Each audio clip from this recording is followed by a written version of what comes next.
All right, we are back, and I'm excited with this interview. I've got Corey and Nathan out of Utah, and they are just closing out a $208,000 and some change month, which is the biggest month you guys had, right?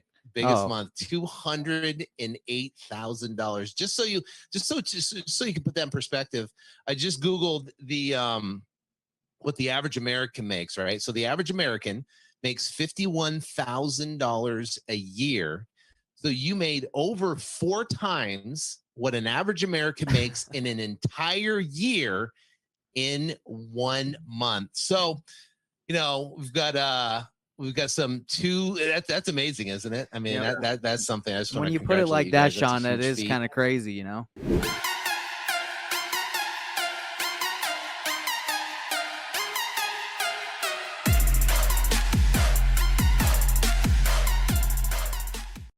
It's amazing. So we'll get into that.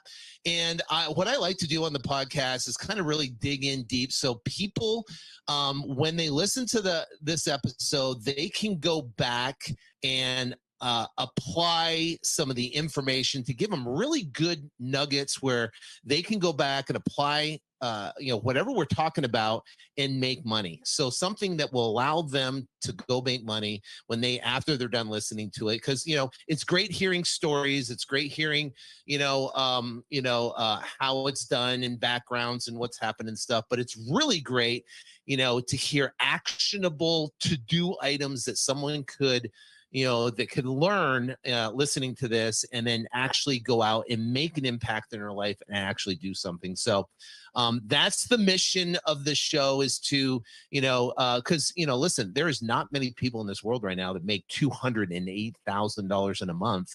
And it's been able to do that. So to have you guys here is amazing. Now, the cool thing is, you guys love to share, right? You have your own podcast. So what's the name of your podcast? It's called Investor Thrive podcast. Well, I mean, on YouTube, our channel is called Nathan Payne's Investor Thrive TV. I mean, you can find it super easy. You're just typing Nathan Payne, and it's the first YouTube channel. Thank goodness no one is more popular than me with that name. That Nathan Payne is more. So go check those guys out for sure on YouTube. Check out their podcast. Listen to what they're talking about. I was very fortunate to meet them. They're part of our Syndicate 9 mastermind group, and we have a group where it's called Six Figure Syndicate, where people doing the minimum of 100,000 up to millions of dollars, and they have grown dramatically that I've seen since the first time I've met them. And what's great about these two, Corey and Nathan, is they ask great questions. They're very inquisitive. But they question, what I mean? So they question certain things. Why should I do that? And they really learn about it. And I wouldn't call you guys analytical per se, but you've asked a lot of really good, deep questions. And I think, you guys are all in your business, your numbers, and you went out and you've absolutely killed it. So first off, let's talk about your partnership real quick, and then we'll kind of get into, when you started real estate, and then we'll kind of break down your $208,000 month. So, for sure. How long you guys been partners? So we started, Corey, did we start May of 2018? Yep. So it's been about almost 4 years. Almost 4 years in May. Okay, so 4 years in May you started, and then take us to March 20th or so, 2020. What'd that look like for you? March. So that was the day, that was the week that the U.S. shut down. Stock market plunged like 2,000 points, and COVID and everything shut down. So you guys are partners. You've been in partnerships now for almost just under a year. COVID hits. How did you guys handle that? Wow, good question. So we were in an office similar to where we are right now. It was like a Vivo office, and as soon as everything hit with COVID, we were on a month-to-month lease, and we're like, hey, let's just go work at home, like it'll be safe. So we got out of there, and we all started working at home. We were struggling, man, like straight up. We had a Colombian as one of our acquisition managers. He was was born in the United States. He was an American, but we were giving him leads. We had just started. Corey, was that when we just started Nationwide Paper PPC? I don't think we started yet. We hadn't started yet. Okay. We're about to start. So we had 2 virtual guys. That one of our friends who still works for us, Sean Hayes, who runs our leads management. He was acquisitions guy, and Recording in progress. Michael was an acquisitions guy. And these guys we were getting leads, and it was just a mess. We were honestly struggling to get leads at that time. So we were just here in Salt Lake trying to get leads, trying to do deals, not getting like really any success with any marketing channels. And that's when we decided to go nationwide and do we heard about like Nick Perry on some podcasts, and he was like, I'm crushing it with Google pay-per-click. So then we started trying to do that. We reached out to him, learned about it, started trying to do that, started doing nationwide. A similar story to kind of like what you did. Got destroyed. Locked up tons of deals, couldn't sell any of them. Dude, Sean, you should have seen us our first month going nationwide. We got like 40 contracts. We were at Corey's house because all the guys, we're all friends and we live close. So we were at Corey's. We're like, we're going to crush it. We were all so happy the first month. And then the second month, like, didn't sell any of our deals. I think we ended up selling a couple from that first month, but like 2 or 3 out of like 40 contracts. Yeah, it was intense. So that's what started us is, to go back with the COVID thing, just to go over it again. We were just in Utah. Then everything shut down. Then we saw Nick Perry's podcast, went to him, started the nationwide pay-per-click thing. He taught us. We paid him a certain amount of money to show us how he set up his campaign, spent a ton of money, and got crushed. And you're in business. Yeah. That's one thing I do admire about you guys. You pay for speed. I mean, you pay to learn, and you pay to learn to the fast approach, which is really, really smart. I mean, I do the exact same thing with people as well, which is great. So real quick about your partnership. What is your role, Corey, in the partnership? And then Nathan, what's your role? So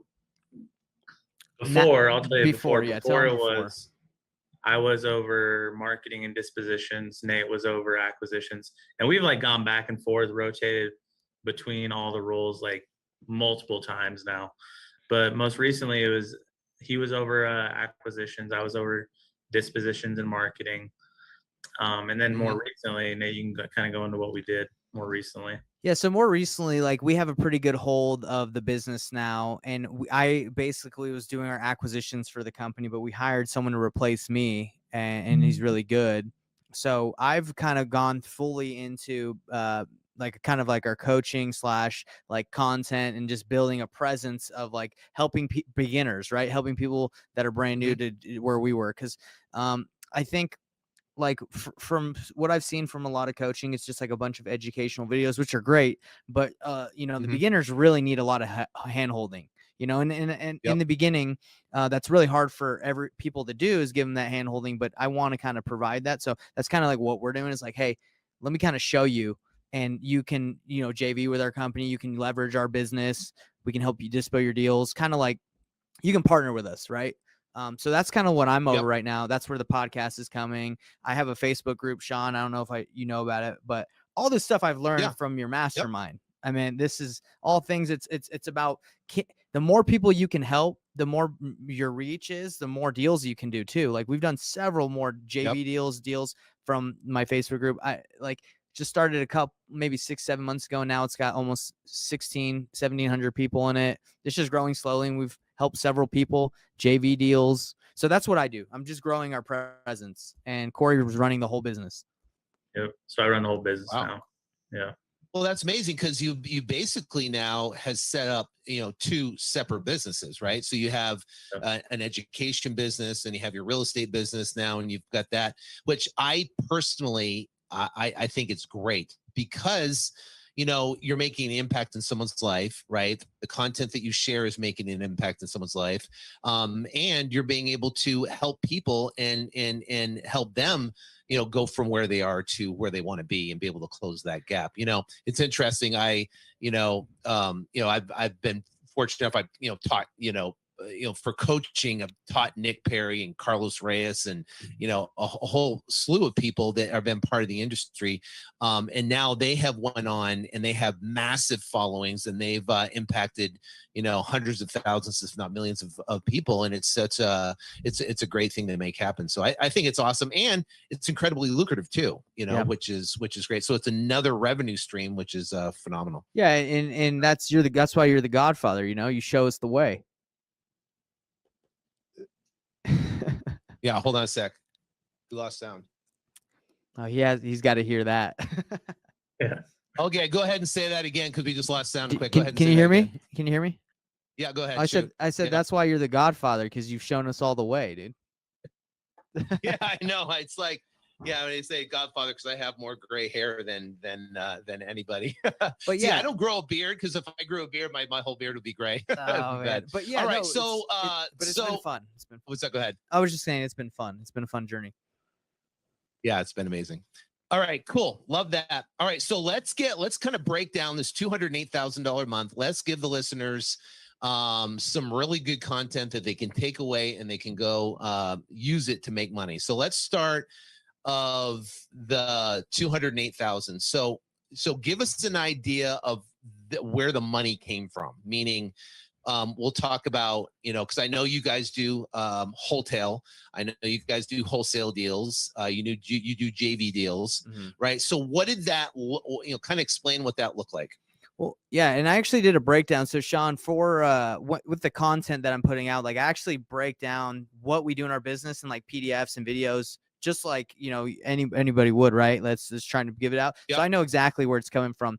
So it pretty much broke down into 4 different ways how we got that money. So every deal that comes to our business, we analyze with a deal calculator that we have. Like, what is the best exit strategy? Do we keep it? Do we fix and flip it? Do we burr it? Do we wholesale it? So every deal we get, we do that. So out of the 9 deals, 6 of them qualified for wholesale deals. They were in other states. We did not feel like keep or wanted to take on that, I guess you would say, the risk of those properties. So 6 of them we wholesaled. Yep. And those were in Texas, Florida, and Colorado. Those deals. That's where we're getting a lot of deals right now. Okay.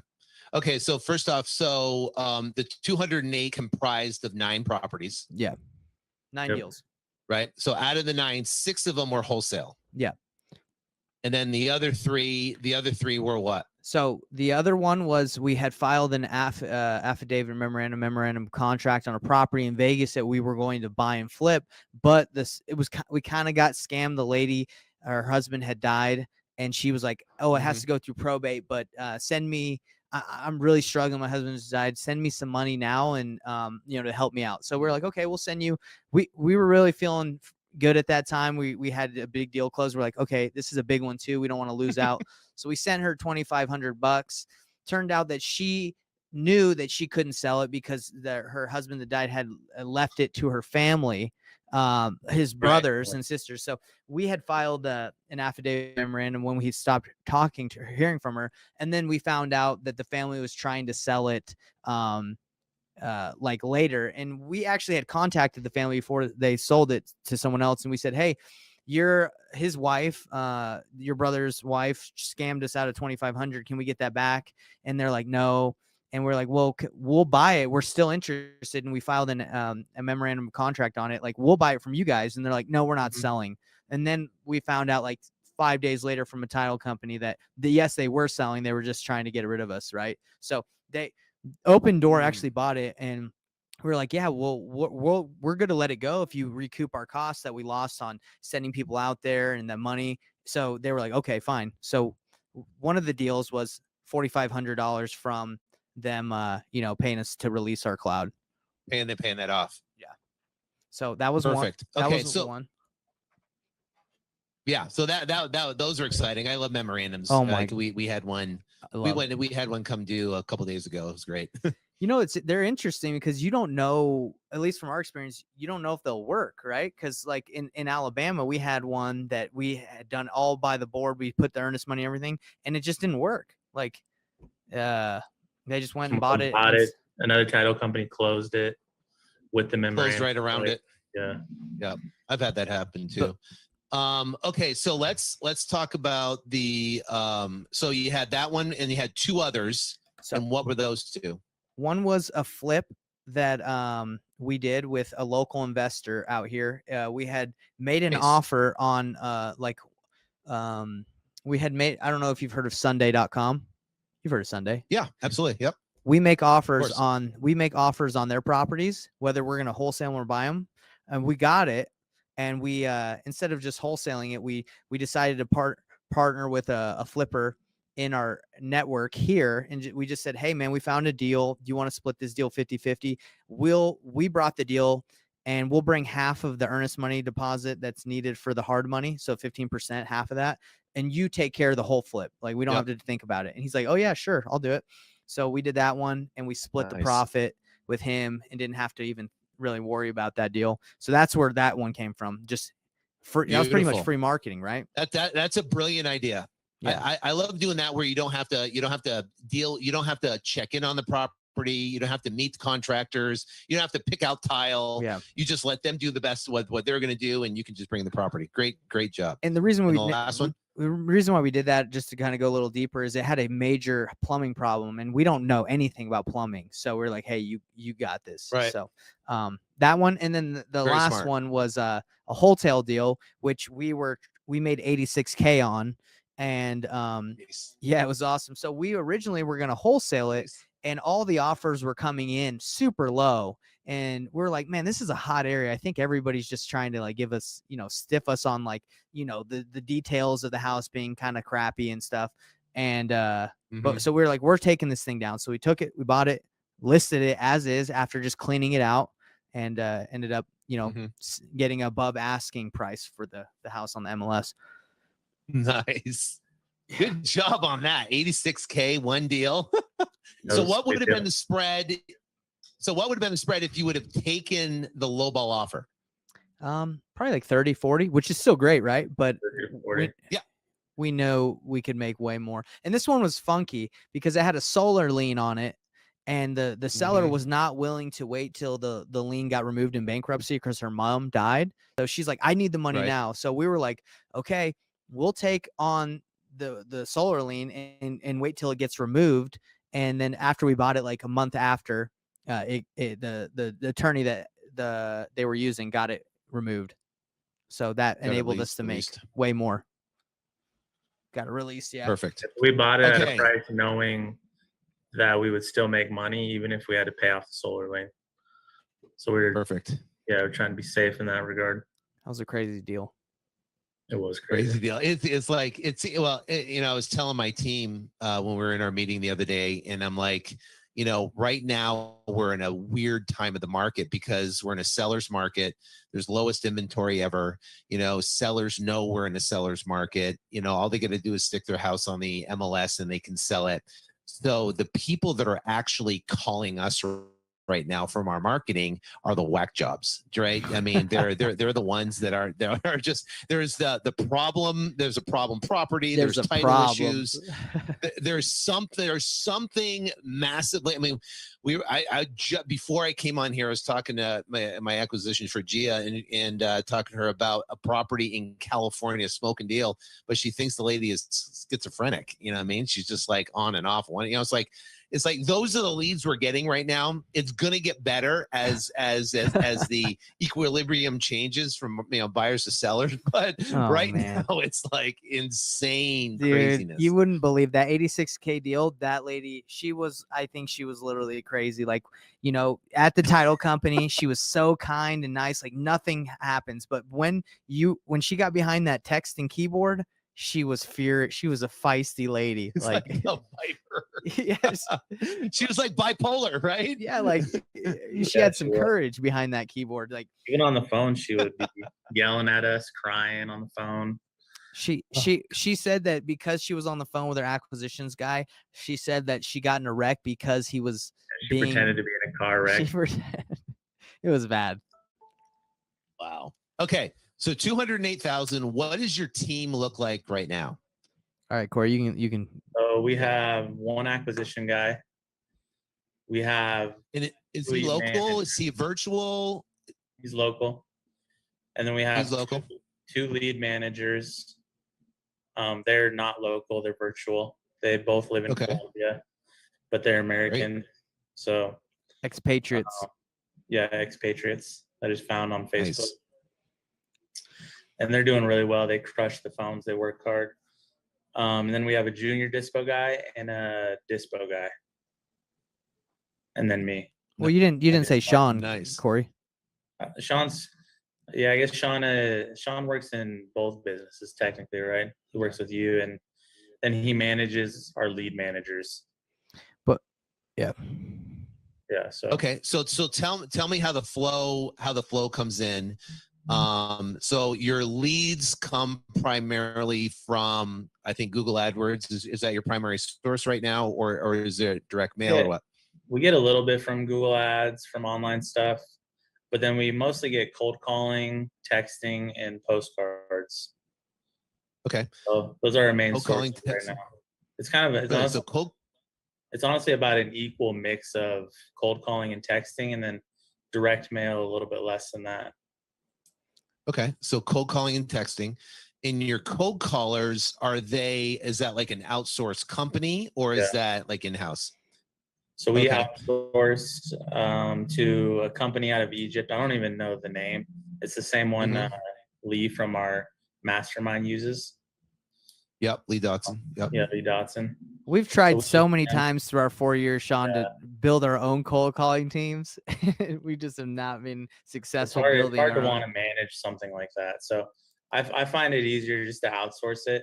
And then our texting team is out of the Philippines. There's only 2 texters, and I manage them, but I have like a manager over there, and she manages it like super well. I just got lucky and found, the right VA. She does a really good job. And then I do the postcards and obviously and Google Ads and stuff. Right. Okay. So you got texting, you've got cold calling, some postcards, and some Google AdWords is bringing the majority of those leads, right? Yeah. Okay. And so how many leads would you say would you get on average in a month? So we're getting like 30 a day right now, 30 a weekday. Nice. Mm-hmm. So that's like 600 a month, I guess, somewhere in that range. So about 600 leads a month. Okay, that's pretty good. And would you say your like average cost per lead? Let me look real quick. I think we're like right around 40, $50, but I can double check. Okay. And not to mention, Sean, but we've also, shout out to Brandon Simmons, your guy. He's helped us out a ton. When we first went to your mastermind, before we started, we were kind of in trouble. We had done all that PPC that we told you about, and we were crushed in debt. And crushed in debt for us is like $50K. We were like, oh my gosh. So which is a lot. It is a lot. But he's also taught us not only to market and paid, but to do organic marketing, like to always be networking, to JV, to make offers on the MLS. So we do that a ton too. We do a ton of like prospecting. Yeah, that's how you get that Sunday deal. Yeah, exactly. You're not going to get anything without making offers. So that's been something huge. Corey Boatwright also helped us. We make tons and tons of offers. Corey, don't we make an offer to literally everyone that hits our CRM? Yeah. Yeah. Yep. Everyone gets an offer. Even if it's unqualified, everyone gets an offer. Yeah. Cool. Okay, so you got cost per lead around 40. It's like $47 a lead right now. Okay, that's great. $47. And what's your leads per deal, would you say? We're right around like 100 still. Yep. So we're Which I think that's just how it is when you go the other route. The route of cold calling, texting. It just takes more. Yeah, it's definitely going to take more because you have cold calling. It's cold, right? So you're gonna bring a lot of leads in, and you have to nurture them over their time. Okay, so you made a really, really good point. So everybody that comes in your lead managers, whether they're qualified or not, they get some sort of offer. Yeah. So if it's like not someone who's ready to be like good acquisitions, we make them like a prelim offer. So they have kind of a number so they know like about where we'll be at. And then we keep following up and we just follow up with them. And then stuff that is like ready, I guess, kind of ready to make a decision or there's some motivation there. You know, they pass them to the acquisition, set up an appointment. He calls and, you know, makes them an offer. And then, you know, whether they accept it or not, then we do a lot of follow up. So everyone gets an offer. So question, your what's your offer look like? Is it written offer with an expiration date? Or is it a verbal over the phone ballpark type of thing? So with lead managers, like the preliminary offer, we call it a preliminary offer. So they get a text and an email, not like a contract or anything, but like a text and an email. So it is in like written form so they can refer back to it. Yep. And opportunities, like they all get written contracts.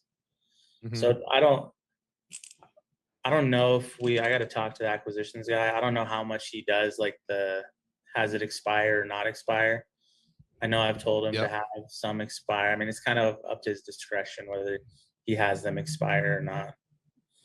I think he kind of, most of the time, I think he pushes them to have an expiration to kind of push them to, you know, at least give us a yes or no. I think if it was me, I would put the preliminaries. I put an expiration in bold.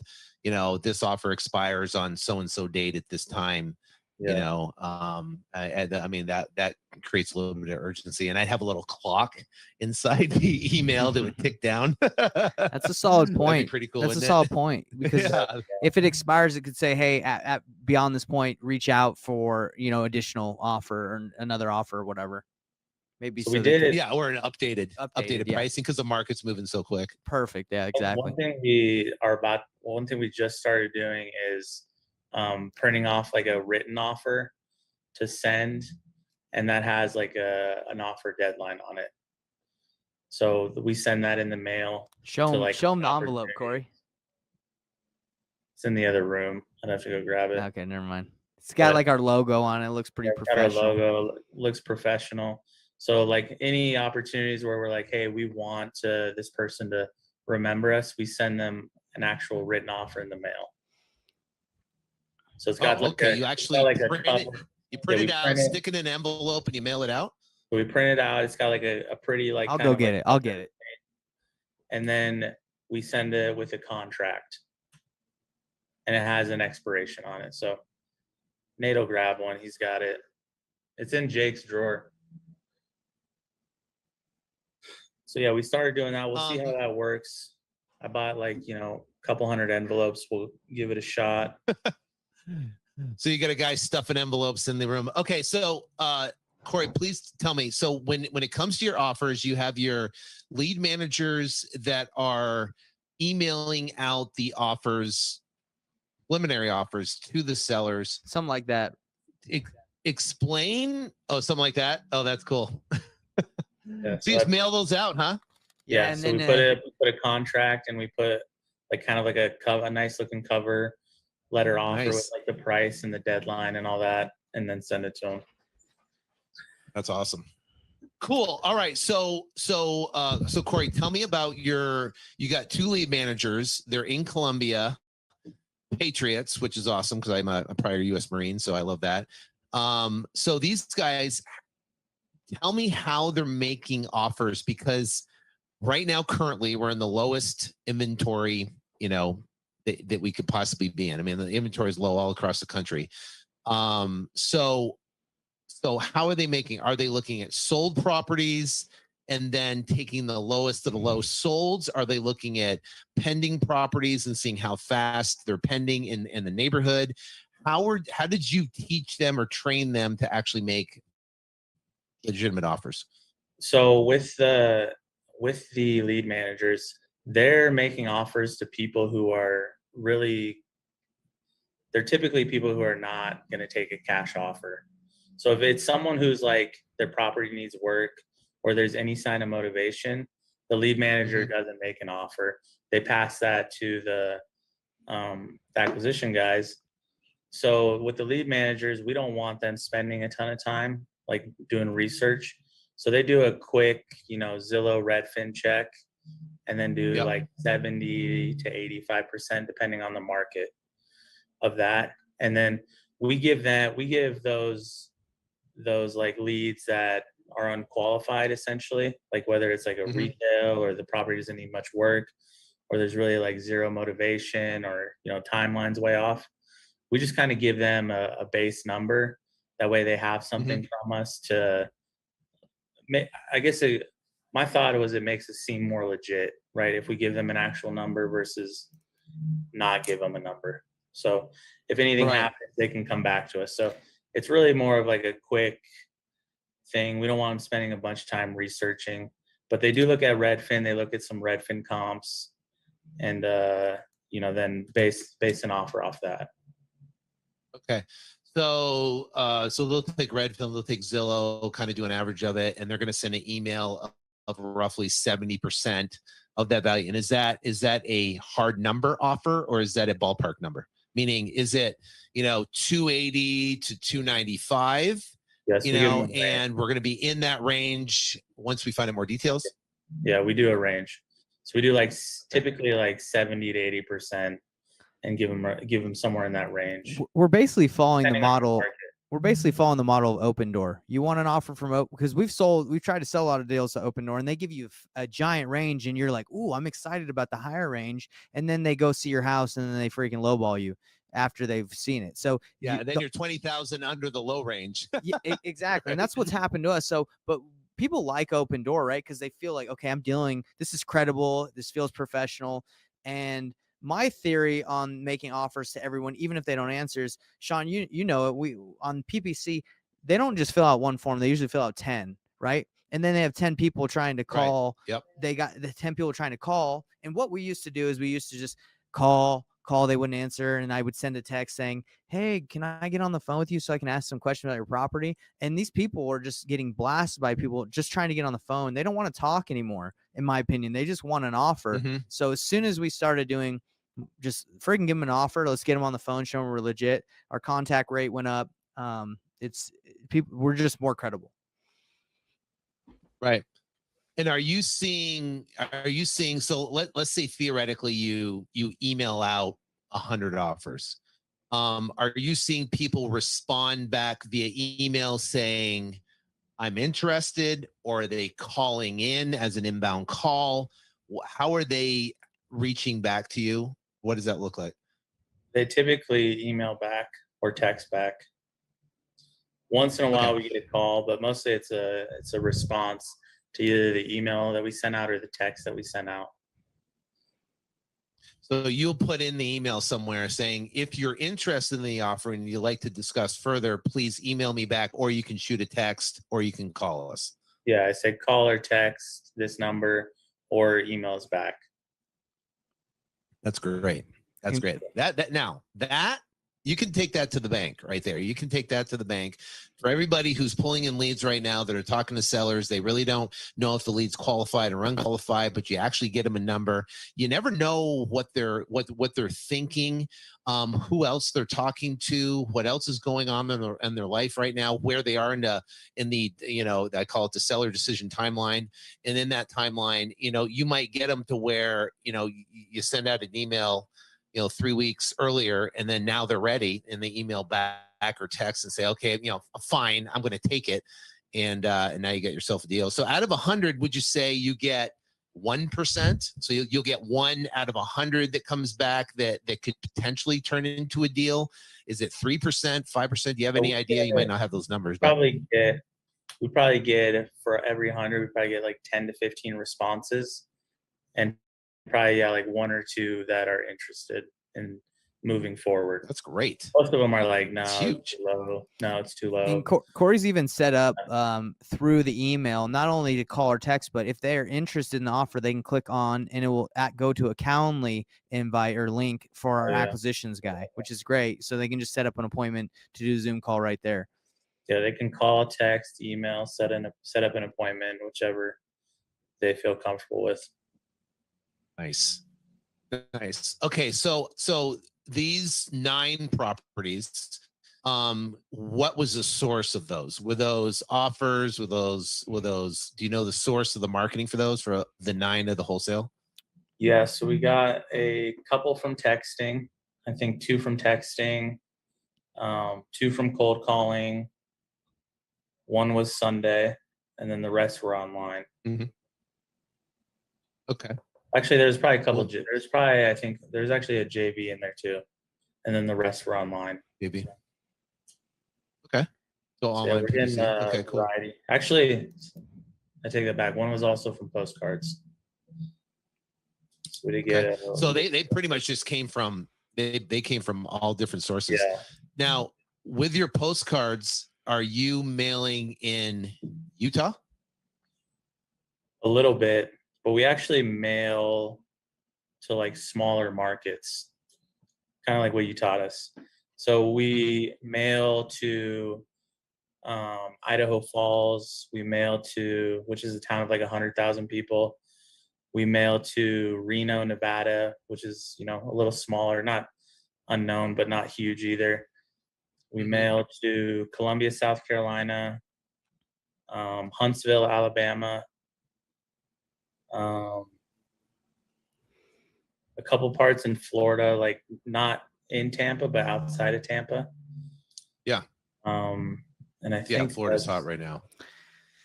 I think that's it. It's great. I wouldn't say like that's one thing we've struggled with is marketing because we have never liked to spend a ton of money, and it just seems like the monster, the guys that crush it in this industry, they're dropping like 100, 200, 300,000 a month. We just have never gotten there yet, but marketing's always been close to 30 right now. And those small markets, mailing those, like we've never really had any success with mail, but mailing those smaller markets, we've gotten a lot more calls back, like a way bigger response rate. Yeah, you mail here in Utah, it's good luck. You send 8,000. Yeah, you might not even get a call with 8,000 postcards or. Yeah, same in Phoenix. I mean, if you send 10,000 mailers, you're not even going to. You're maybe going to get 2 calls, and they're just going to say, "Take me off your list." You know what I mean? So, and then people get discouraged because you're like, I spent 10,000. I did 10,000 mailers, and it's not working, right? Right. It's just the dynamic of for the a beginner. 10,000. Yeah, 10,000's a lot. I mean, that still hurts us. We're like 10. Oh man. Yeah. So last month I sent out 25,000 mailers. And I think I could check how many leads we got. Just give me a sec. Corey, by the way, Sean, we use Salesforce. I know you have, what is it? REI Logic? Freedom Logic. Yep. That's good too. Yeah, we used to use that, a variation of that. So CRMs are good, but Salesforce is a good platform. I mean, you can customize it pretty much. It's a great little CRM. Yeah. For someone that has the wherewithal to kind of put that together. So Corey's had to go to college for that thing again. Yeah, honestly, it's been a nightmare, but it does what we want now. Yeah. So everyone I talked to that's tackled Salesforce has come out. They spend a lot of time on it. It was brain damage, but they got it to a point where they can handle it. I had a meeting with a guy last week. He asked me if I would recommend it. And I really didn't know how to answer that. I was like, I don't know if I can recommend this to you because it's such a pain that I honestly don't know if it's worth it. Once it's set up, it's worth it. But it's been a battle. But last month we had 60 leads from postcards, which is probably more than we've got in the last 4 years. Wow. Combined from all the postcards we did. How many postcards did you do, Corey? 25,000 or 2,500? 25,000. It's 25,000. So that's even a low response rate too. Yeah, well, I think those are actual leads. Oh, those are actual leads. Okay. Yeah, so there's responses and leads. So those are actual leads that are coming. That's great. That's great thing. Okay, so leads come in, your 2 lead managers. Are they working 9 to 5? Are they working odd hours? Are they working 24/7? What's the deal? So they work 9 to 5 right now. So and that is Utah time, Mountain Standard Time? Actually, Eastern time. So Corey, you got to tell them about our struggles with the leads management, though. Yeah, well, what's that? Most of our stuff is on the East Coast. like Florida, like Alabama, Texas, so East and Central time. So yeah, they work Eastern time. Okay. So 9 to 5 Eastern time, they take inbound calls, they're making their offers, and they schedule an appointment with someone that's motivated. And then what's that gap in appointment time? So if somebody lead calls in right now, are they scheduling an appointment within minutes, within hours, within days? What's that look like? We try to do immediately unless Okay. he's on a call, or we do immediately unless he's on a call, and then it's okay, let me have him call you in like a half hour. Or, if the seller wants to call back at a later time, then we put it when they want it. But if they don't care, we do it immediately. And to set up that appointment, do they go into a Calendly and then they set the appointment for them and then it automatically goes? Or what's that transition look like? That's just all in the CRM. So you just do it in Salesforce. So they just set up Salesforce. Yeah. And it gets on the, so it makes an appointment calendar, and then they send them a link in Slack to the opportunity. Got it. So then he sees that opportunity and your acquisition guy gets on. And what has been the best process for him to actually get the contract? Is it been, he talks about, is he using a underwriter? Let me talk to the underwriter. Let me get back to you. Is it where here's my number, and here's how it works? Or, what do you think is working best for him? Yeah. So what the sales process he goes through is he gets on the phone, talks about motivation, timeline, that stuff, kind of digs a little deeper into that. And then we use the underwriter thing that kind of you taught us. You taught us that too, Sean. Yeah, he uses the underwriter. It works. So yeah, after he talks, he kind of gives him a range, right? And then he's like, but I need to verify with my underwriter. We'll probably be in this range. Gets off the phone, calls back like 10 minutes later, tells him, I think we can get this approved. If we can get that approved, is that something that you're ready to move forward with today? And then they say yes or no. And then he's like, okay, well, let me talk to my underwriter. And then we then we get like a formal offer ready and present him a formal offer. Got it. So it's kind of now, the process. That's a great process. So is he presenting the offer to the seller while the seller's on the phone in front of their computer, or is he getting an agreement or a meeting of the minds with the seller and then actually sending the offer and then waiting for it to get signed? So what he's supposed to do is he's supposed to, get the offer ready, then call the seller when it's in front of them and present it, go through it. He does that, and then other times he doesn't do that. But our process is to present it to the seller while they're looking at it. Yeah. And I can't emphasize anybody listening that is probably the most successful way to get a commitment and get someone on the phone and get the contract signed right there, because it brings the seller to a decision point right there where they're actually going to sign the contract, number one. And if they are hesitant on signing the contract, then there becomes an objection, and now you can overcome the objection. And if you don't bring them to that decision point and you just send them an email or send them the actual offer, then they have the ability to open it, look at the price, close it, and then blow it off. And we know, especially now in this time at day and age, is that sellers are, more difficult in this. So, they tend to procrastinate. They don't want to make a decision. So our job is to influence them in a positive way to do business with us. Right. And the only way we can get to that actual point of decision is get them in front of a computer where they actually can click the button and sign the contract. So I think that for us, it's really, really important. Our close rates go way through the roof when they actually have them in front of the computer versus just sending out that contract.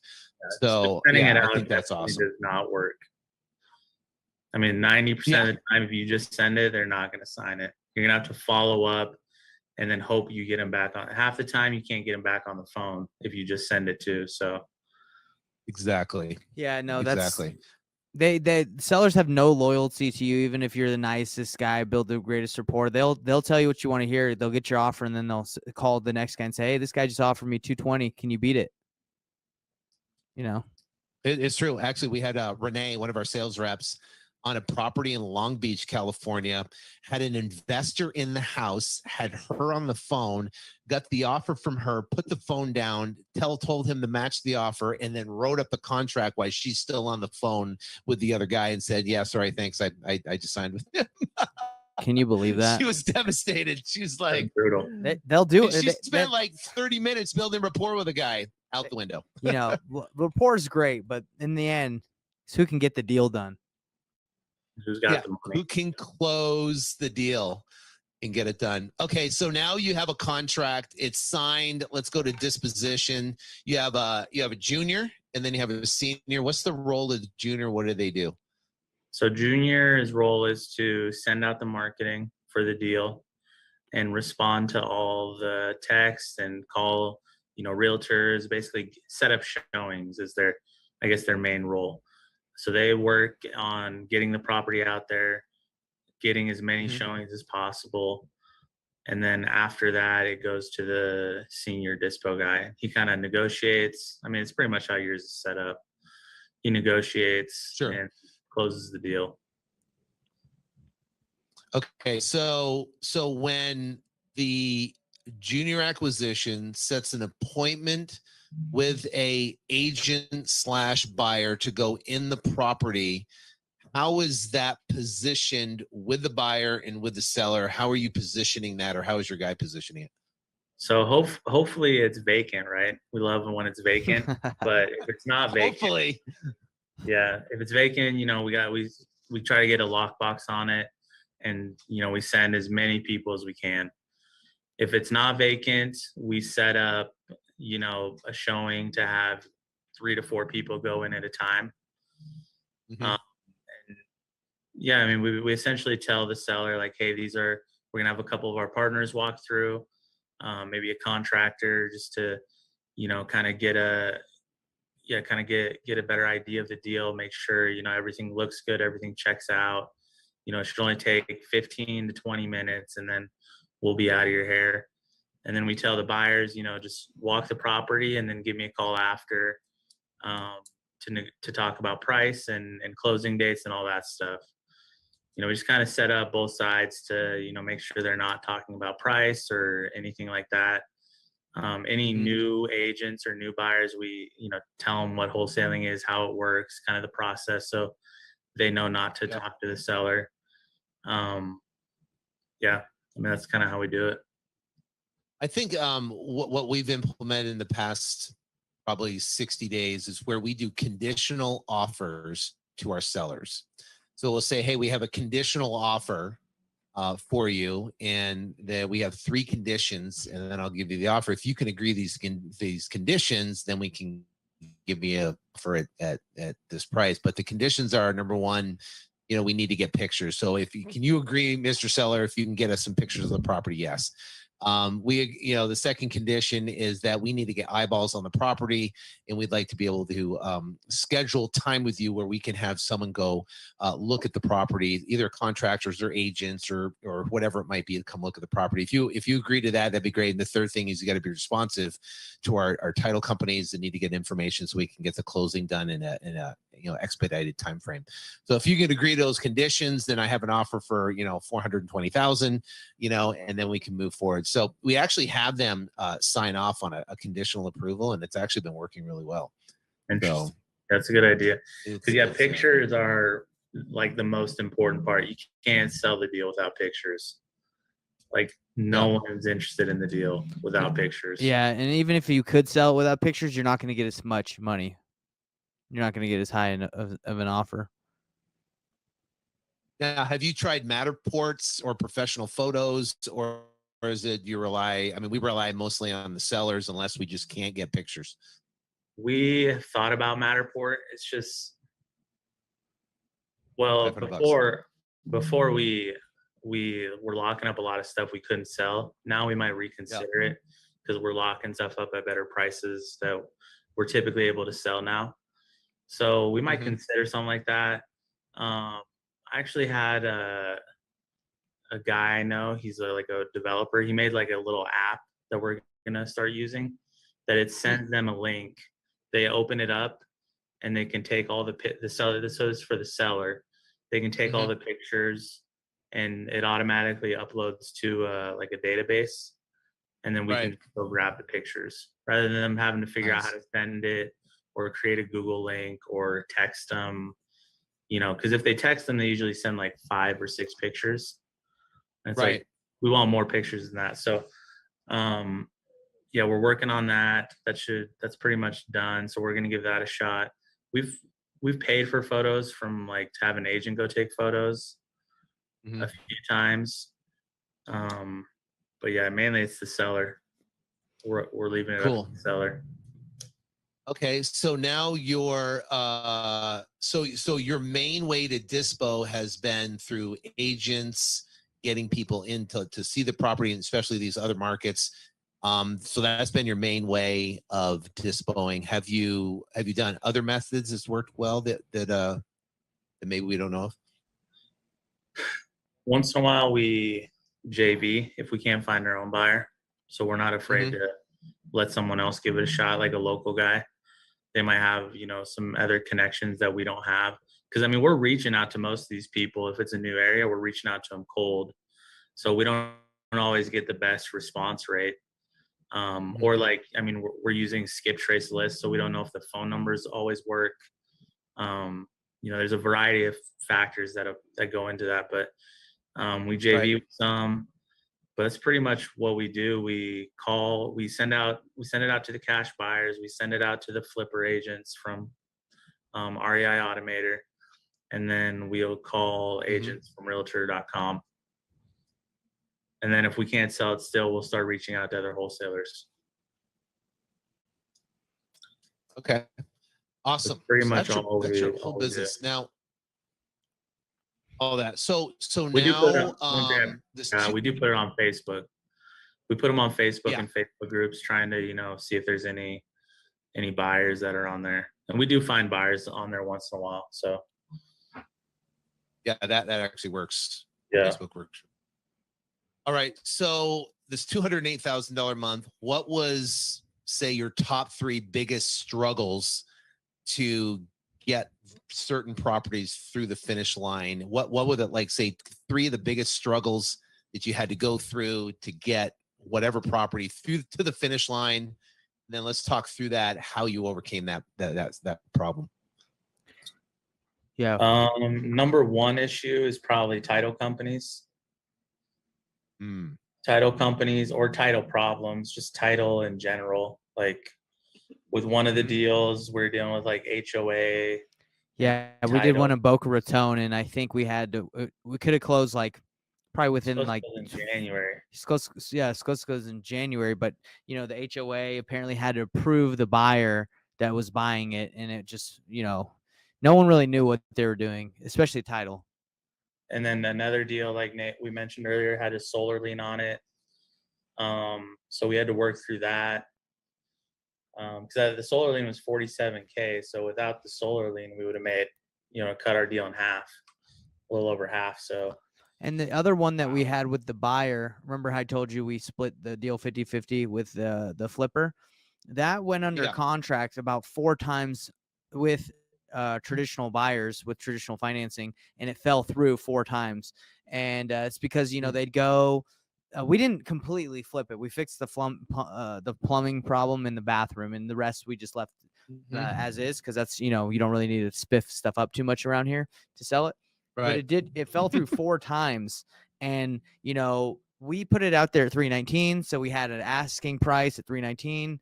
They backed out. I think someone wanted like 321. We tried it, they backed out. So we were getting kind of discouraged, and then someone came in at 335 when our list price was 319, and we were like, yeah, even if it doesn't work out, it's already fallen through so many times, let's try it. And they went through, right, and they were like ready to go, but it only appraised for 329 or 327. So it kind of sucks because they were willing to pay that much, but because they didn't get it didn't appraise that high, they didn't have the money to go 335. But we still got $7K more by waiting an extra month with all those other deals that fell through. So it actually worked in our benefit. We made more money. But wow, that's pretty cool. So definitely the biggest issue is title issues. Title issues. Yeah. So HOA. So that HOA. How did you overcome that HOA? So the HOA had to approve. Now, for people doing this, you might be listening, and there's people listening that's done a ton of deals. There's people listening that you haven't done any deals. To be able to navigate title issues, HOA, sellers that ghost you, issues and stuff like that. That is primary. I mean, that's where I think I spend most of the time with my team is answering and figuring out solutions to overcome problems. Yeah. So, for that HOA or the solar lien on there, what was, do you get discouraged, when you're like, oh, here we go again, and it's a solar lien, oh, it's this, and it's, or it's easy. I know. I'm like, geez, is there just a clean deal out there? Yeah, honestly, I think there's not right now. Yeah, I think we're so used to it. Like every deal has something. It seems like every deal. If it doesn't, like they probably wouldn't be selling to us. So, So what's your mentality with your team on that? I mean, how do you, because I'm sure they get discouraged and it has title issues and there's this and there's that, what do you do to kind of corral them around, okay, guys, we're going to get through this and, embrace it? Well, I'll answer that. Corey is the greatest at being unshaken. Something crazy could happen and it doesn't faze him. So he is the what do you call that, Corey? Jordan Peterson says that you're temperate, it's very even. Like, is that what the word is? You're pretty even deal, right? Yeah. I don't know. I feel like I think everything has a solution, right? Yes. It's just a matter of figuring it out. And most of the time, it just takes a little time, and we'll figure it out. So as long as we can keep in contact with the seller, keep them on board, keep the buyer from getting frustrated. As long as we can keep that open communication, I feel like we can get most of them closed. It just takes some time. So as issues come up, just let them know hey, it'll be worth it once we get it closed. This is just the way this business works. That's why we make a lot of money doing it. Yeah. And again, just to kind of go over what I said again about Corey being a great leader, you just have to be I guess positive all the way through, right? Because my mentality, or I guess my personality is highs and lows, right? Like I'm excited, but sometimes I get really frustrated. But Corey's right here, so when something happens, it's almost like we're ready for it because something could always happen. We're not counting our money until it's in the bank. Yeah, that's another thing. Keep your expectations, at bay till the money's in the bank. Yeah, I tell my team, and I'm like, listen, the reason why you have a job is that your job is to be the greatest problem solver on the planet, to be with these sellers. If you can solve the biggest problems, we're going to make the biggest impact and make the biggest paychecks. So I said, so embrace the problems, because that's why we get paid what we get paid. And embrace. If we didn't have any problems and they just list their property, sell it, and then they could turn around and close it, and they don't need us. So embrace those problems. That's why we have a job, and let's just figure out that there's always a solution. We will find a way to overcome it, and 99.9% of the time, just like you said, there is a solution. So yeah, we've only had the last 2 years that we've been doing kind of all over the country. We've only had 1, maybe 2 deals we haven't been able to close from title issues. And so most of the time, we close them. It's just a matter of, getting it figured out. Right. Persistence. And sorry, Sean, I want to say what's really exciting about what we're learning is, the problem, like you're talking about, the bigger the problem, the more money you'll make. When we first started, we didn't know how to solve the simple problems like closing within 2 days, right? Like when we first started, if someone's like, I need you to close in 2 days, we'd be a little worried. But you still there? Yeah, I'm here. Go ahead. Yeah. So anyway, last video. Keep going. Yeah, but closing within 2 days was a problem that we didn't think we could solve. But now it's like we can close the today if we have enough, titles clean. So it's things like that like are exciting because it's like, oh, that's not even a problem for us anymore. And I'm assuming with more and more time, you can solve more and more problems quicker.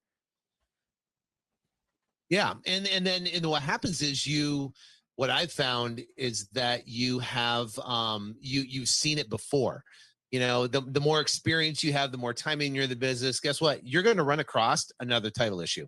You're going to run across another, solar lien in the exact same situation. You're going to run across, and next thing you know, you find out that there's very similar problems, and they repeat over and over and over again. And now you've been like, oh, what? I already did that. You got to do this, and you can get it done. So here's one for you that's been happening a lot recently. So what do you do when a seller ghosts you? Right? You have a buyer lined up. You're set to close.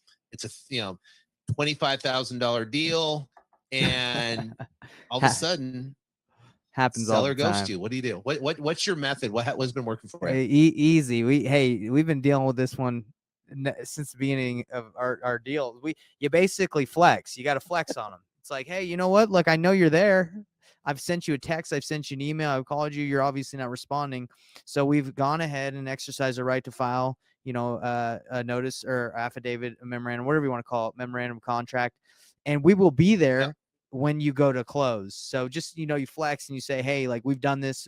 We've won many, I guess, battles or, through the situation, and we're ready for the situation. And even it referenced the part in the contract and maybe even send them a screenshot and be like, this is what you agreed to. So, And we tell them too, like, hey, we've started like, cause we added a specific performance clause in our contract. We've started saying like, hey, if you think you're going to sell it to someone else, we'll sue for specific performance. Like you agreed to sell us this deal. Yeah. I mean, it sounds kind of like we're threatening them. We're not. You agree. We're basically saying like, hey, you agreed. You got to live up. Well, it also says in the contract, time is of the essence, right? So time of the essence means that they have to perform in a timely fashion, and ghosting and not signing contracts and not being there and not filling out, that is not time of the essence. Right. And that is a breach of contract essentially. So, but we call them from tons of different phone numbers. We'll text we'll friend burner lines. We'll friend request them. We'll send them a little DM.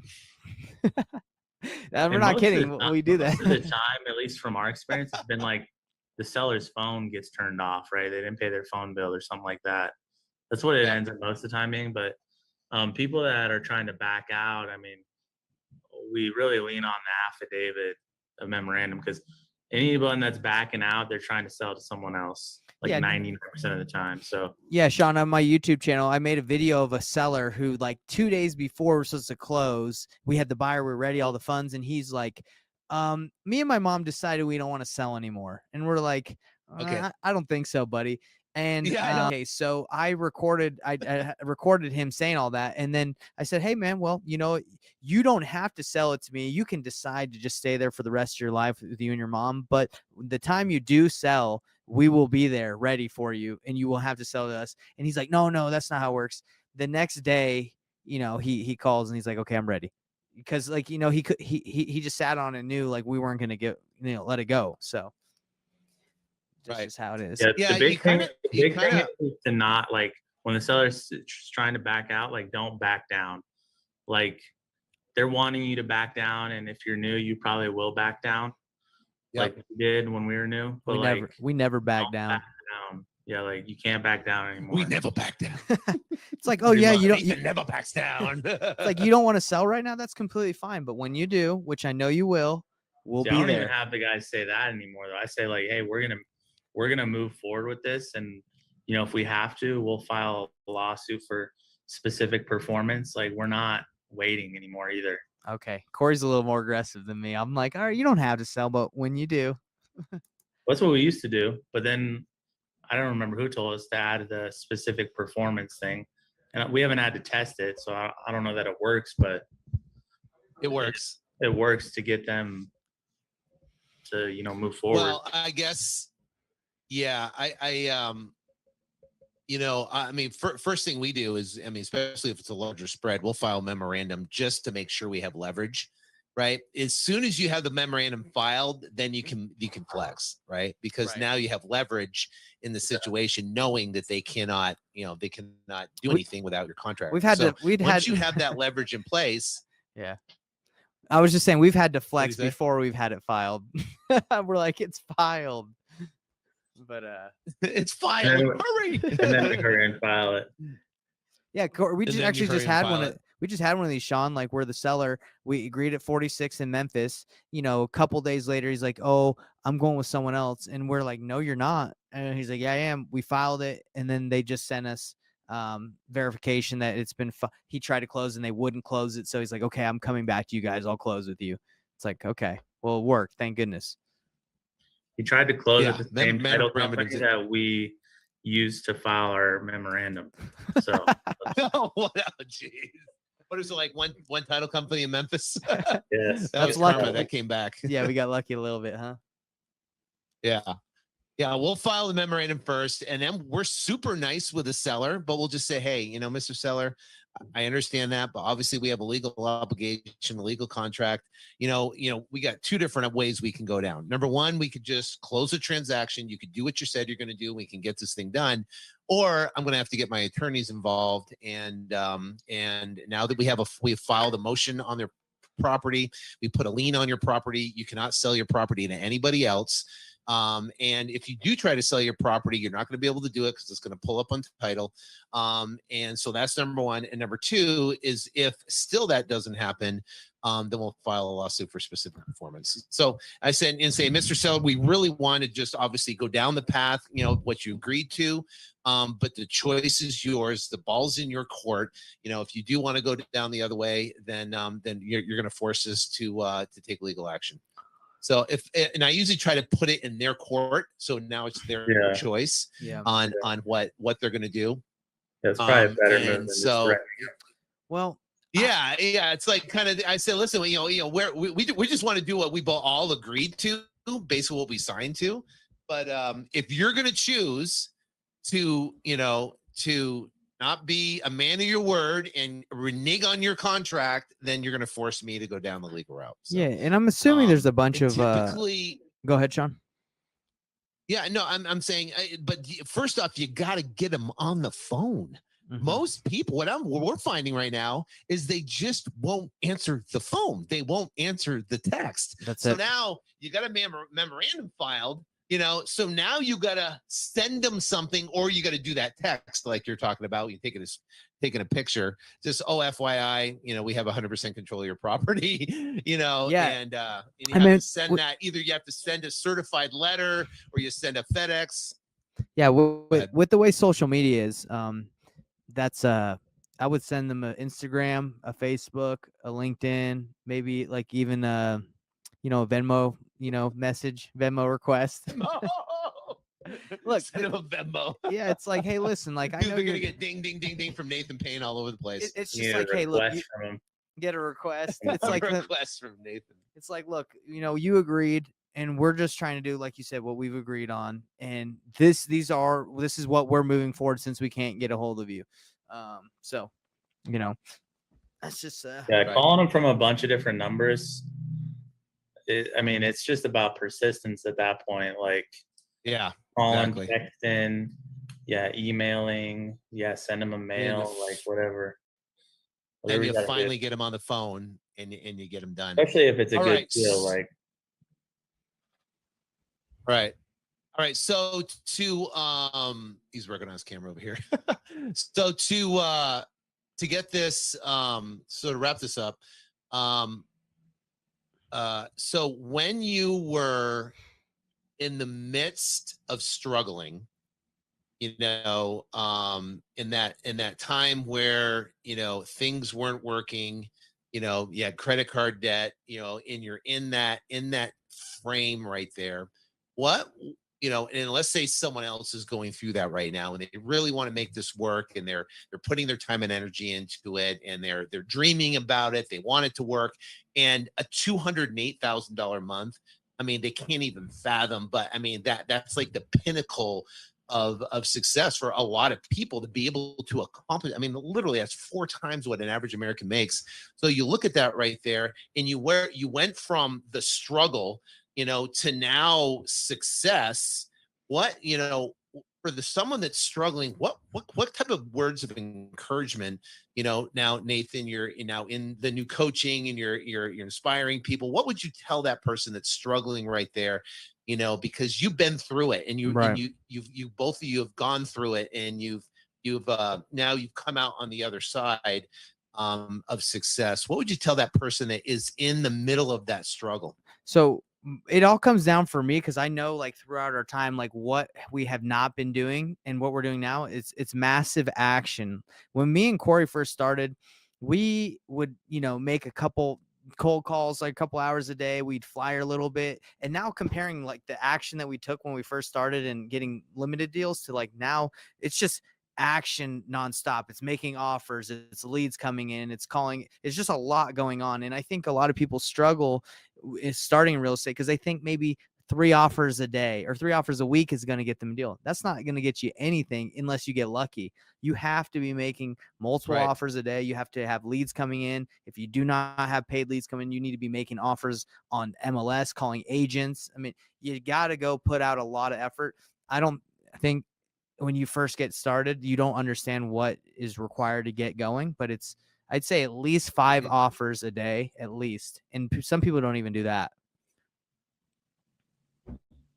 That's and I like that a lot because because you can literally put your head down and work your way out of the swamp. The problem is people get paralyzed, and they're like they just like they're like in the swamp, and they get paralyzed and like what to do, instead of just putting your head down and doing what is going to make money. What's going to make money is generating leads, making offers, getting contracts signed, and selling those properties. So exactly. That is the thing. So what about you, Corey? What would you say to someone that's in the midst of the struggle? Yeah, I mean, along similar lines, like, you got to put in the action. Like, even 5 is probably a little low. Like, if you're in that much debt, you need to make as many offers as you can, right? Like, even if you don't have any more money to get any more leads, like, put in the time and effort. You always have time, right? So put in the time, make 10 offers a day onto JV deals, to MLS stuff, to for sale by owner, figure out a way to find a deal. And if you make enough offers, you'll for sure get a deal. Yeah. So, and yeah, Sean, sorry, Corey, finish. Go ahead.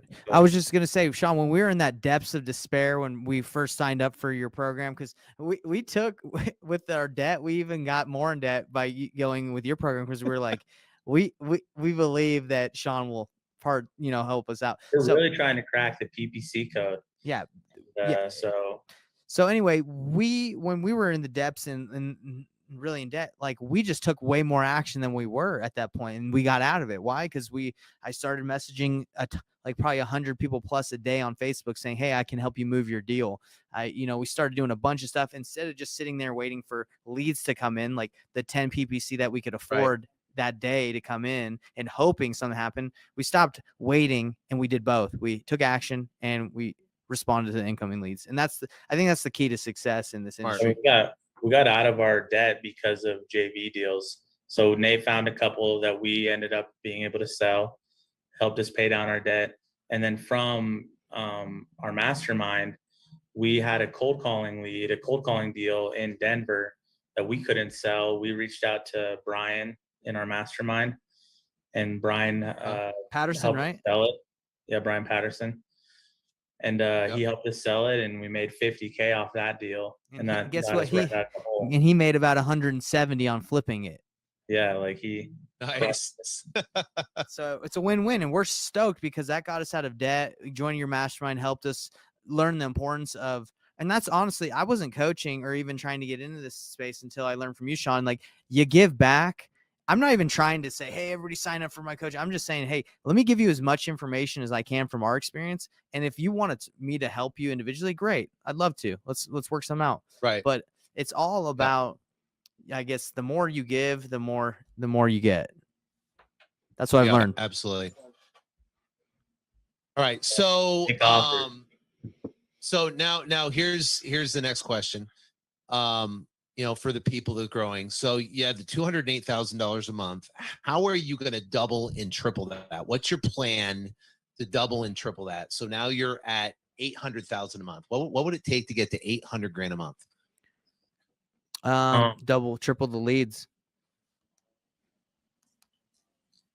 Yeah, triple the leads, spend triple the money. So instead of 30, so now you're spending 90. Yeah. So 90K a month. So you're at 90K a month instead of getting 600 leads, right? You're getting what, 1,800 leads a month. Yep. So then we're gonna have to hire more lead intake or lead managers to handle the leads. So hire some more. So probably 2 to 3 more. I don't think that we're at capacity with the 2 we have. I think they could handle more. We're getting 30 leads a day. That's 15 each, plus follow-ups. I think they could handle closer to 20 to 30 each. Right. And then definitely have to hire at least 1 more acquisitions, if not 2. And then at least. Yeah, at least, right? How many acquisitions guys do you have? We got 6.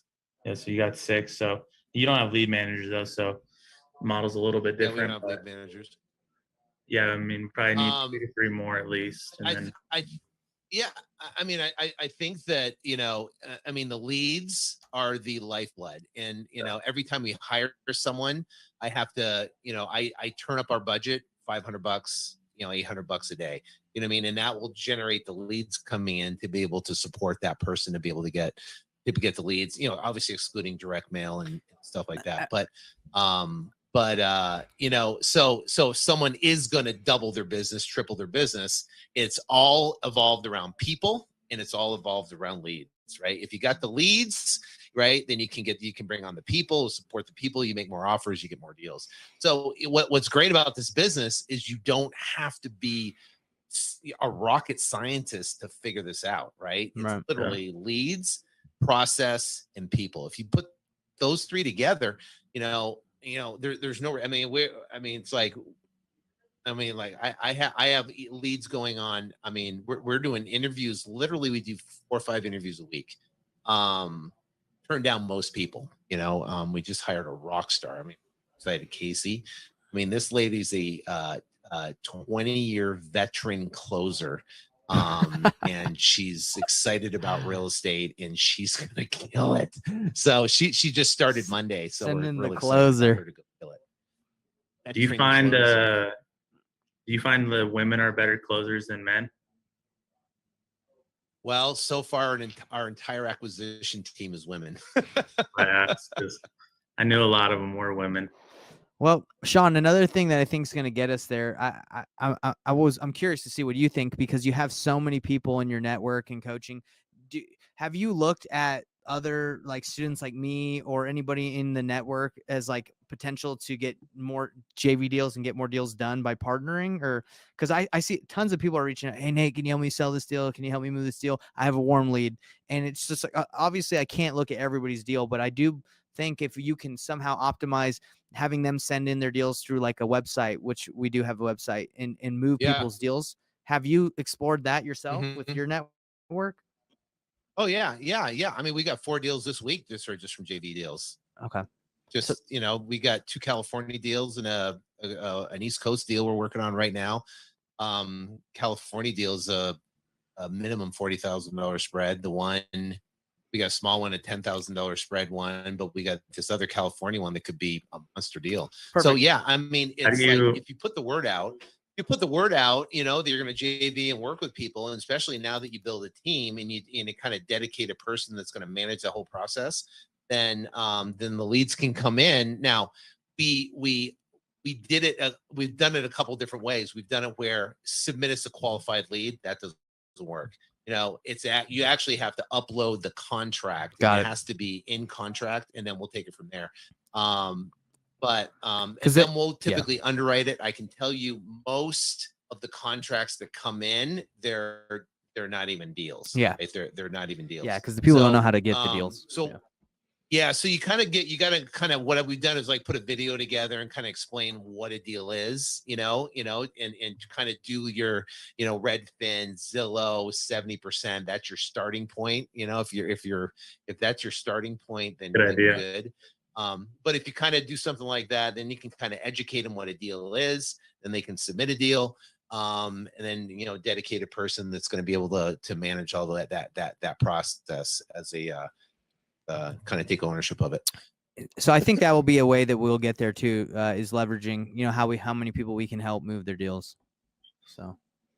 Yeah, because there's no cost associated to it except for the employee cost, right? There's no marketing cost. Like, for marketing, if it's, think about it. You guys are, spending $4,200 to actually close a deal. Your average deal size is about 23,000 based upon the 9 and the 208. So, that's good, right? That's really good. You got a significant profit. You got about a $19,000 potential profit in there, where now you can reinvest back into marketing. You can pay your payroll team, and you guys do pretty well yourself. But the bottom line is that if you can bring in 3, 5, 7, 10 deals, to come in, and there's no marketing associated with that, well, that's $42,000 of additional revenue, that on 10 deals that are coming in. So now that $42,000 you can take and increase your marketing budget, which is going to generate more leads, which is, or $42,000 just in a month off 10, free deals is what we call them. Well, now you can hire somebody, right? You can hire a person, or 2 or 3 or 4 people that can help you scale your business. So, which is cool. So that's well, awesome interview. If you guys going to leave one thing apiece for the audience, what would it be? So Nathan, one word of encouragement, suggestion. I know you said action. What would be one thing that someone is probably, you'd probably pay for speed, right? Pay for speed. Well, I think you could spend years and years trying to figure this out yourself, or you can sign up for Six Figure Syndicate. You can sign up for a First Check Challenge. They're everywhere, right? It's just who do you want to work with, right? And I think everybody will help you get there quicker. I wouldn't say everyone, but you've helped us a ton.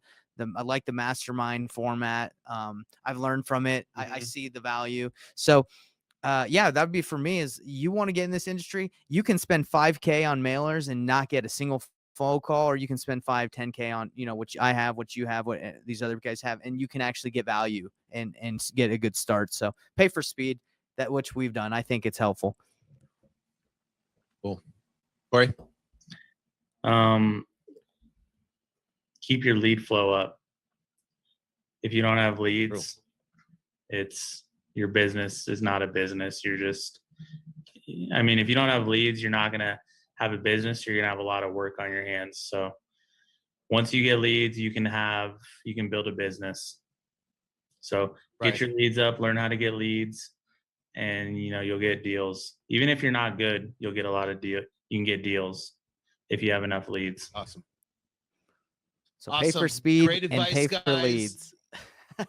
Pay for leads and pay for speed and pay for leads. Right? Yeah, and Sean, we'll be seeing you Corey won't be able to make it, but I'm excited to see you at the end of the month. And dude, I just love learning from you and from all the greats. So I appreciate you taking the time to chat with us, and hopefully you can come on Investor Thrive podcast. I got 272 subscribers, so nice. It's growing. I am there. Maybe we can do it when you're down here. Oh, man, that'd be awesome. So again, thank you guys. Appreciate it. You guys have grown so much, and you've really, really done well. I'm super impressed and super proud of you guys for going out there and crushing it. So anybody listening right now, go to YouTube, check out Nathan Payne. Yeah. Go to it's Nathan Payne, Investor Thrive. Nathan Payne, Investor Thrive. Check out that, or go to iTunes, check out the podcast. You can learn more from him and Corey. And again, you guys are rock stars. Greatly appreciate it. Yes. One last thing. Wholesaling Real Estate Mastermind is my Facebook group that I started because I love the mastermind idea that you had. So I made one called Wholesaling Real Estate Mastermind. Join it.